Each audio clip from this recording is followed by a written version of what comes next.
Praise the Lord. இன்றைய நாளில் ஆண்டவர் சொல்ல விரும்பும் வார்த்தை, குதிரை யுத்த நாளுக்கு ஆயத்தமாக்கப்படும், ஜெயமோ கர்த்தரால் வரும். நீதிமொழிகள் 21:31.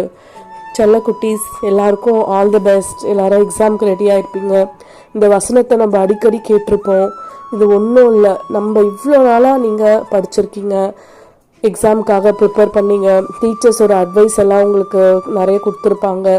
எதுக்கும் நீங்கள் பயப்படாமல் எக்ஸாம் ஹாலில் போயிட்டு உட்காந்து இந்த வசனத்தை உங்கள் மைண்டில் வச்சுட்டு கொஷின் பேப்பரை கையில் வாங்குங்க. நிச்சயமாக உங்களுக்கு ஈஸியான ஒரு கொஷின் பேப்பர் தான் கிடைக்கும்ன்றதை நீங்கள் விசுவாசிங்க. என்னதான் நீங்கள் தைரியமாக இருந்தாலும் பேரண்ட்ஸ் பயப்படுறாங்களா? அது பயம் இல்லைம்மா, நல்ல ஒரு எதிர்பார்ப்பு.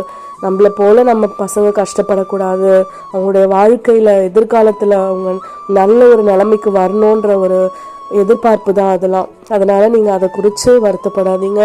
ஆண்டவர் உங்கள் கூட இருக்காரு. உங்கள் அருகில் அமர்ந்து உங்களுக்காக அவர் எல்லாவற்றையும் எழுத போகிறாரு, எல்லாவற்றையும் லகுவாக்க போகிறாரு. உங்கள் கரத்தை பிடிச்சி எழுதுகிற ஆண்டவர் உங்களோடு கூட இருக்காங்க.